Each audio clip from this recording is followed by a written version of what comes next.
E commerce company Meesho ने बुधवार को शेयर बाजार में धमाकेदार एंट्री की। कंपनी के शेयर एनएसई पर उसके आईपीओ प्राइस से 46% ऊपर लिस्ट हुए। मीशो का आईपीओ 3 से 5 दिसंबर के बीच बोली के लिए खुला था और इसे निवेशकों से कुल 79 गुना अधिक सब्सक्रिप्शन मिला था। कंपनी का आईपीओ 111 रुपए प्रति शेयर के भाव पर आया था। मीशो के शेयर एनएसई पर बुधवार को 162.50 रुपए के भाव पर लिस्ट हुए, जो इसके आईपीओ प्राइस से 46.4% का मुनाफा था। वहीं बीएसई पर इसके शेयर 161.20 रुपए के स्तर पर खुले, जो इसके आईपीओ प्राइस से 45.23% का प्रीमियम था। लिस्टिंग के तुरंत बाद कंपनी का मार्केट कैप 72,451 करोड़ रुपए के पार पहुंच गया। लिस्टिंग के कुछ ही समय बाद शेयर ने 177.49 रुपए का अपना इंट्राडे हाई बनाया, जो इसके आईपीओ प्राइस से करीब 60% अधिक है। दिलचस्प बात यह है कि लिस्टिंग ने ग्रे मार्केट की उम्मीदों को भी पीछे छोड़ा, जो इसके करीब 39% के प्रीमियम के साथ लिस्ट होने की उम्मीद कर रहा था।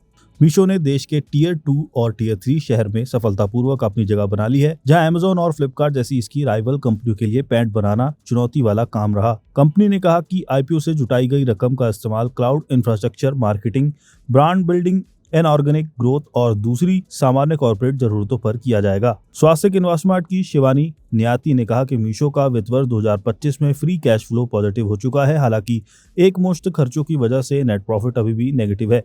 करीब 50,000 करोड़ रुपए के वैल्यूएशन पर कंपनी लगभग 5.5 गुना प्राइस टू सेल्स के हिसाब से ट्रेड कर रही है, जो जोमेटो जैसे प्लेटफॉर्म्स की तुलना में आकर्षक है। साथ ही ये भारत की इकलौती वैल्यू ई कॉमर्स कंपनी होने की वजह से प्रीमियम वैल्यूएशन भी रखती है। कांतिलाल छगनलाल सिक्योरिटीज के महेश एम ओझा का कहना है कि मीशो का फोकस वैल्यू, स्केलेबिलिटी और बढ़ते यूजर बेस पर, जो इसके भविष्य को मजबूत दिखाता है।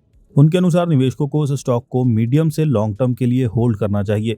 मेहता इक्विटीज के रिसर्च एनालिस्ट प्रशांत तापसे का कहना है कि अगर कोई निवेशक शॉर्ट टर्म में मुनाफा कमाना चाहता है तो मीशो की लिस्टिंग पर प्रॉफिट बुक कर सकता है, लेकिन जिनकी जोखिम उठाने की क्षमता ज्यादा है वे 12 से 18 महीने तक शेयर होल्ड कर सकते हैं, क्योंकि कंपनी में लंबी अवधि की ग्रोथ की संभावनाएं दिख रही हैं। आनंद राठी शेयर्स के नरेंद्र सोलंकी का कहना है कि मीशो की कमाई भविष्य में इस बात पर निर्भर करेगी कि कंपनी खर्चों पर कितना कंट्रोल करती है और मार्केटिंग कितनी कुशलता से करती है। उन्होंने सलाह दी कि जिन्हें आईपीओ में शेयर मिले हैं वे लिस्टिंग पर कुछ मुनाफा निकाल लें और बाकी शेयर लंबे समय के लिए होल्ड करें।